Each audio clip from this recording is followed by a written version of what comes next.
Yo, what's going on, people? You know who it is. It's Tay Wiz coming live from the Man Cave as usual. For those subscribers out there not subscribed to the Twitter page, hit that bird. If you're not subscribed to my YouTube page, hit that bell at TAE_WIGGS, and of course, the website below. Let's get right into it. You got Kawhi Leonard hasn't played a game since January 9th due to the quad injury. He want to get his second doctor's opinion before he give it a go. Do you blame him? No, because he know at the end of next season he can get a max contract. He don't want to mess his money up for an injury. So he said, you know what? I sacrifice. I sit the rest of the season out. It's only 23 games though. What I got to lose? Yes, we know they're in third place with a 35-24 record. I feel like if Kawhi Leonard get a second opinion, they say, you know what? You good to go. He could be back in the lineup as easy as, I would say, either Saturday or Monday. But the whole ordeal is he want to be healthy enough so he get his team over the hump. Because low-key, this team hasn't been talked about so much in the West. Yeah, you know, you got Utah Jazz on an 11-game winning streak. You got the Houston Rockets, #1 seed. Number 2 seeds the Warriors. So everybody's going back and forth. You know, T-Wolves is a surprise team who's picking things up right now in that 4 seed. You got the OKC Thunder doing their thing as well too. But if Kawhi Leonard make a comeback sometime this week or next week, the whole thing is he's been out since January 9th. Does this, because you know, while you sitting out, we know the body is not in playing shape. Practice speed is different for game speed. We know that Kawhi Leonard is one of the top 10 guys in the league, especially top 5 guys in the league when it comes to locking down certain players. We know he can score. We know he can defend. So if you get him back in the midst of the Utah Jazz, they will make some noise and probably can upset somebody in that second to third round where they need to be, because this team is low-key quiet. Like I said, LaMarcus Aldridge holding down all-star. I'm looking at certain things where Kawhi Leonard can help them out. You got Tony Parker who's coming off the bench because Dejounte Murray is now the emerging starting point guard. So Popovich said, we don't know. He said he'd be surprised if Kawhi Leonard come back. Is that quad injury that serious? Does he have a part? Is it lightweight torn? Something that the Spurs organization and medical staff is not telling us, the fans. I believe something is more significant about the injury. Yes, they say he's medically cleared, but like I said, at the end of the day, you as an individual know your body better than anyone. Yes, the doctor may say, hey, you can't go, but if you know your body, what you can push your body through, only he knows. So he want a second opinion. So if he want a second opinion, that means something is not all the way right there. That means it might be still sore. It might be partially torn. They're not telling us this. So at the end of the day, only Kawhi Leonard know. Then second topic I want to talk about: can the Toronto Raptors stay at the #1 spot? 41 games up and 16 losses. And you got the Boston Celtics right behind them at 40-19. Does this Toronto Raptors team have enough firepower to keep that 1 seed? We know they got Giannis Antetokounmpo. We know they got DeMar DeRozan. We know they got Kyle Lowry. We know they got Serge Ibaka, Norman Powell. Can this team stay apart with the others? You got CJ Miles coming up the bench. You got Fred VanVleet. You got OG Anunoby. You got all these cats. This team does have enough firepower in my eyes. But the only thing that scares me about the Raptors, which Kyle Lowry and DeMar DeRozan will you get during these playoffs? We have seen in the past when these guys go for like 4 for 21 or 2 for 17. We know that would not get you over the hump against a team like the Eastern Conference champions, the Cleveland Cavaliers, and the up-and-coming Boston Celtics. Can this team stay afloat? Can this team find another niche that can separate these guys from the pack? That is wait to be seen. Can they do it? Because they got enough firepower. But like I said, the only thing that scares me is Kyle Lowry and DeMar DeRozan. What type of playoff push would these players have? We've seen the negative, we've seen the good. We've seen where it's serious that they should have lost last year to the Milwaukee Bucks. Only reason they beat the Milwaukee Bucks is the Milwaukee Bucks was a young team, just not getting to the playoffs, getting their feet wet. If they was in that same predicament this year, the Milwaukee Bucks to me have enough firepower to beat them. That's just my point in saying. Another one we'll talk about, you got Paul Millsap, who's been out for a lengthy injury, who's coming back for the Denver Nuggets. You know, Denver Nuggets right now is 32-26, and they are making a playoff push. And these are some of the things I like from the Denver Nuggets. You got Jokic, who is playing stellar basketball, Jamal Murray, Gary Harris, Will Barton. So if you get a Paul Millsap back in there, the dynamic change. He got to change his role. He got to adapt to it. When I'm looking at Paul Millsap, what he did for the Atlanta Hawks down there, he's bringing that same playoff atmosphere to the Denver Nuggets. Like I said, we know the young Nuggets is rolling, but Paul Millsap played a big role in that to get these young Nuggets where they need to go. Like I said, you get him back into the lineup. You got your post player. He can take it outside, and not only can take it outside, he can handle the ball. He commands a double team, so these guys will get their looks. So it's another thing I've been saying. Then when he come back from the injury, he's going through shoot around. Hopefully, he would be ready to go in another 2 or 3 games. This one I want to talk about: the Cleveland Cavaliers. They know we have a small sample size, so the Cavaliers going to 4-game winning streak. They will be battle tested tonight when they play the Washington Wizards. The Cavaliers are 34-22, which is third place. And you got the Washington Wizards only separate them by a game and a half at 33-24. The Washington Wizards got probably the second or third toughest schedule going down the stretch into these playoffs. And when I'm looking at the young Cavaliers, they know they picked up a Larry Nance Jr., a Rodney Hood, a lefty shooter.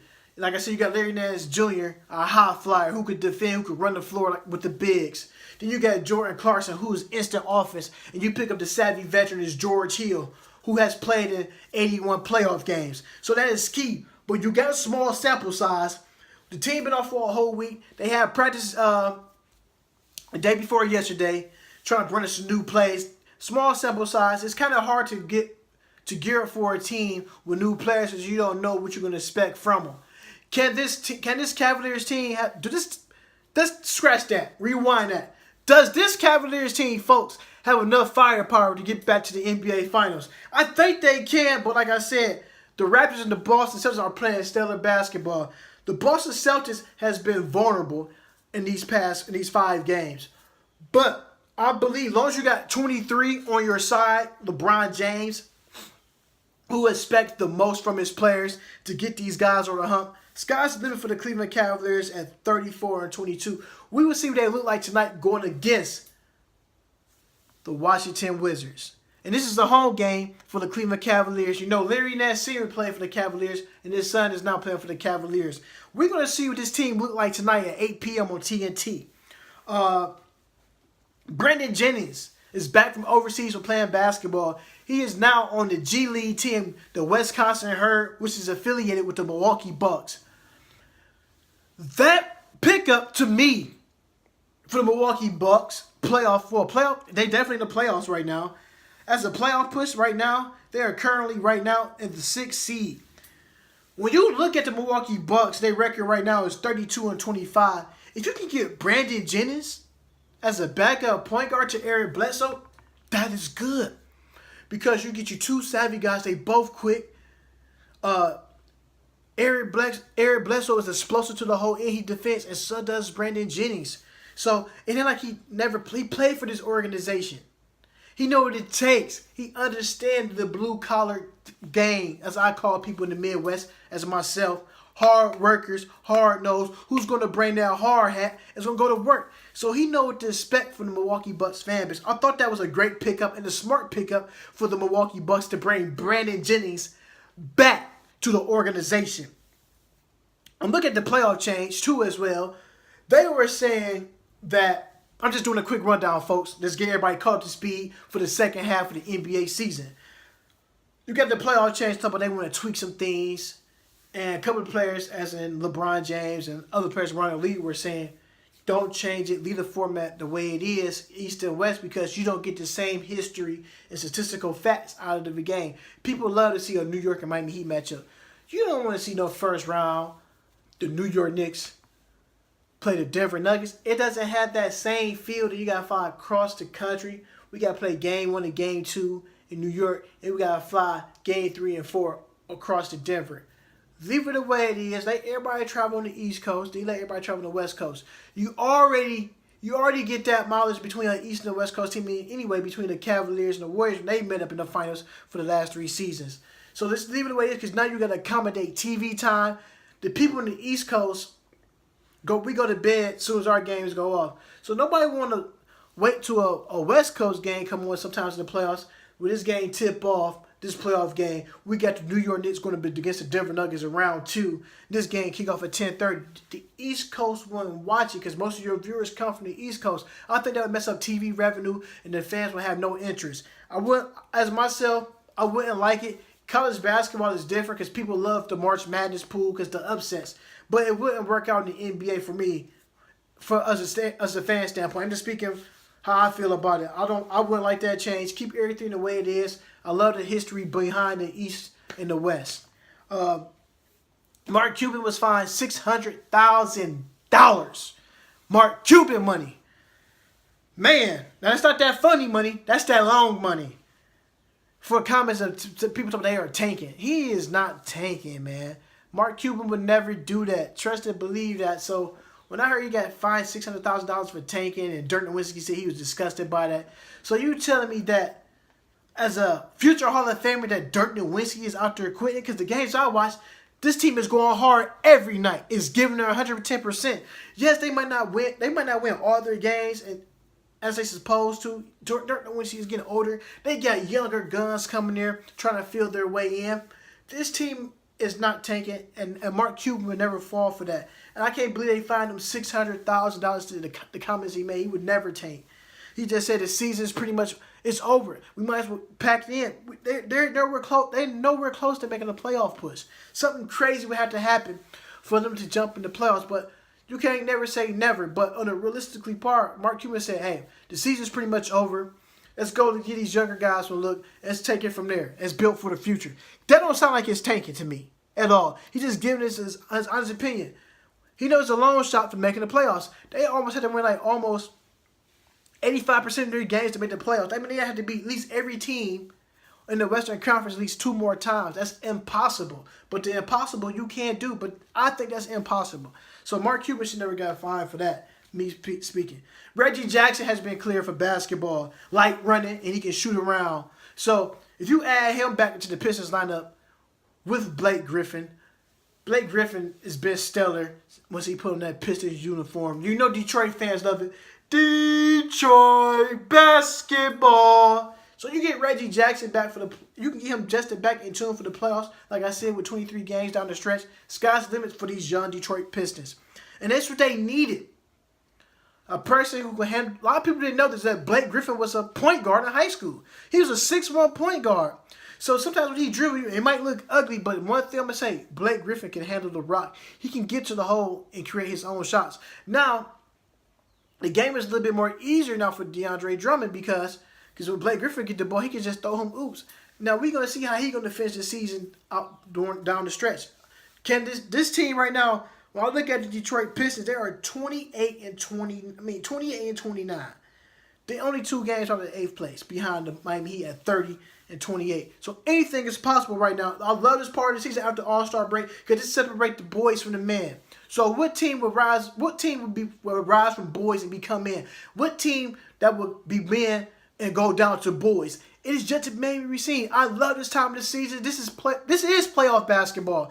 You're gonna see teams play a little bit harder on any given night. Lonzo Ball is back. You know, he didn't play in the All-Star game at home, which I thought he's been ready to go. He is back in action. Hopefully he would give it a go Friday night. I would love to see Zio out there, him back in the starting lineup, and it's Isaiah Thomas IT back him up from the starting role from the point guard. So the Lakers got something to build on right now. Playoffs right now is far-fetched, but I believe if they can get nice to 7-game win streak, anything is possible. You got Marcus Smart of the Boston Celtics, who's coming back from punching hotel pitchers from that injury. He is back. He's glad to be back on the floor. Hopefully we can see him in the next 2 to 3 games too as well. That would give them another edge on defense. His feistiness He plays hard all the time. So I definitely love that. One thing I do before I leave, I want to break this down. So you got the, like I said, Eastern Conference standings right now as from 1 through 8. You got the Raptors at 41-16. Like I said, do they have enough ammo to stay there? You got the Boston Celtics 40-19. The Cleveland Cavaliers right now 34-22. Washington Wizards right now in 4th place, 33-24. The Pacers at 33-25. Speaking of Indiana Pacers, can this team separate themselves in this pack? Because from 5th all the way down to at least the 9th spot, if you go on a 3-game losing streak, this will hurt the Pacers. So they got to come out and start this second half on a 3 to 4 game winning streak to separate themselves. Same thing for Milwaukee Bucks, who's sitting right now in 6th place with a 32-25 record, but they just picked up Brandon Jennings to put him on the G League team. So I get Brandon Jennings a week or so, he would get a call up from the Milwaukee Bucks. He'd be back and probably in their lineup. 76ers right now, 30-25. As Joel Embiid say, trust the process. I'm going to tell you, Joel Embiid, can you trust the process to get your team back into the playoffs? That's the process that Philly fans want to see. I'm not a Philadelphia fan. I'm a fan of basketball. And I like what I see from this young 76ers squad. Can they trust the process and trust in themselves as every man in that locker room from that 17-man roster? Hey, fellas, we got to strap it up. The first half was fun. The second half is business. The first half is almost like the first and second quarter of the school year.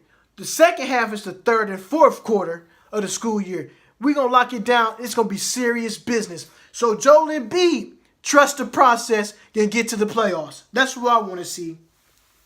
And like I said, you got the Miami Heat as AC 30-28. They got Dwayne Wade back in Wade County.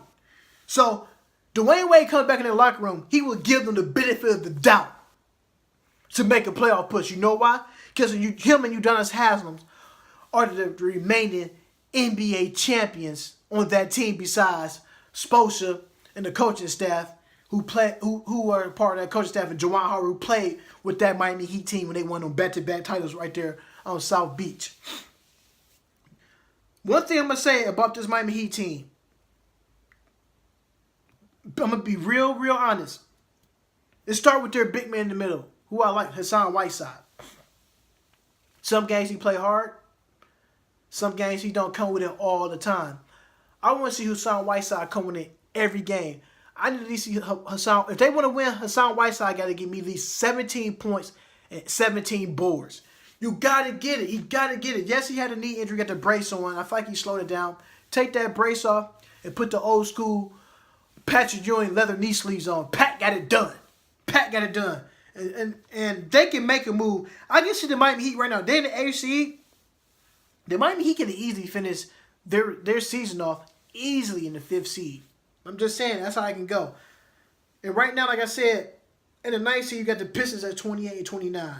They probably make a playoff jump. I can see one of these teams falling out. If the 76ers don't trust the process, they can easily fall from that 7th seed to out the playoffs. And the Charlotte Hornets got to do something too. Because right now, they are in 10th place with 24-33. They got to go on a major winning streak. Western Conference. You got the Rockets at 41-13.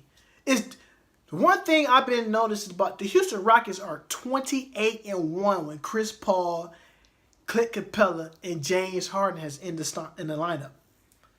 This team, can James Harden elevate his game? Now, we know he can do it on offense, fellas. We know that, ladies and gentlemen. Can the guy play defense? Will James Harden move his feet on defense and stay in front of somebody? Can he do that? We know what he can do on offense. We know he can go to the basket. But the whole thing, the people want to know, can James Harden play shutdown defense on someone for 3.5 quarters to get his team over that hump in the playoffs? Because, the last couple of years I've been watching James Harden. Yes, I'm on my microphone up close and personal. We have seen James Harden, the bearded one, shrink under pressure. He hasn't been the same since he missed that layup against the Miami Heat in the NBA Finals. What? What'd you say? Oh, we call that big facts. So can James Harden stay hungry? He got to pick up on the defensive end. You can't take out. This is the second half of the season. Golden State Warriors, 44-14. Their bench is becoming a little bit of an issue. And I've been telling people, their bench is kind of old. Not Udonis Haslam. Sorry about that. Andre Iguodala, folks.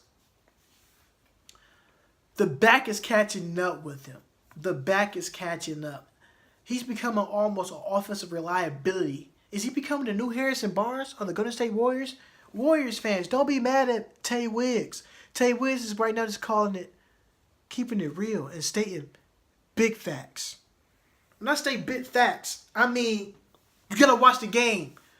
Don't be see. I watch all the games because I'm fortunate enough to have NBA League Pass. Right now it's cheap. You can get it easy. 4 payments for $24.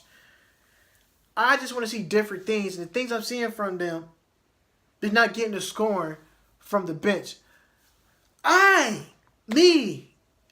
said this: the Golden State Warriors in the backup point guard for Steph, and I keep saying the backup point guard should be Monte Ellis. He's out there, folks, and why they not making a run at Monte? Fellas, why is nobody giving Monte Ellis a phone call?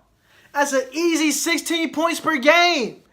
I know that he don't want to take a pay cut because he still want to get the star money. But Monte, let me keep the actual facts to you, my brother. Go ahead and go play for the Golden State Warriors. They can get you to the NBA Finals. And the good part about it is you come to back up Steph Curry. The funny part is you was there when Steph Curry got drafted. I think that would be a great pickup for the Golden State Warriors for their bench. A point guard play, because now you can move Patrick McCaw to the 2 guard.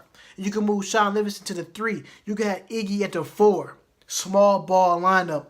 You want the depth lineup again? You can have it come off of your bench. I'm just speaking big facts. And that's what I can see from them. The San Antonio Spurs right now, 3rd place, 35-24. Kawhi Leonard, if he can give it a go in a couple of games or if not shut down for the rest of the season, the Spurs can the Spurs be bounced out of the first round? It's a possibility. But I think this year, if Kawhi don't come back, they can be easily bounced out the second round. I'm loving the Timberwolves. Team is young and hungry. And that's what I like about them. They right now are the 4th seed. And the first round, that playoff matchup will be the OKC Thunder. Talk about must-see TV. You got the Big Cat, Young Wiggy, Jimmy Butler, who didn't play no minutes in the All-Star game, taking up bench space. Then you got OKC Thunder. You got the Brody, PG-13, and Mellow Man. Stay mellow. And if the playoffs started, I would take the Thunder to win this game in 6. The Thunders right now are in 5th place, 33-26. Watch what I tell you, folks, about the OKC Thunder. Watch how they take off. Don't be surprised if the OKC Thunder finish in that third spot. Russell Westbrook got something to say about that. Because right now, he wanted to get at the Golden State Warriors. Because we know last year that this team right now, this is a different team compared to what they had last year.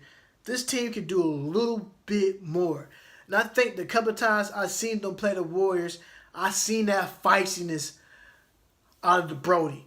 I seen Paul George go ham. And they do play this weekend, folks, Saturday in OKC. That would be a game to watch. 8 p.m. ABC. So tune in for that. Like I said, 6th place, you got the Denver Nuggets. Like I said, you got Paul Millsap coming back. You're going to see something different. I like what I see from this young team, but this team got to stay hungry. Do they have enough to get out the first round? I don't know.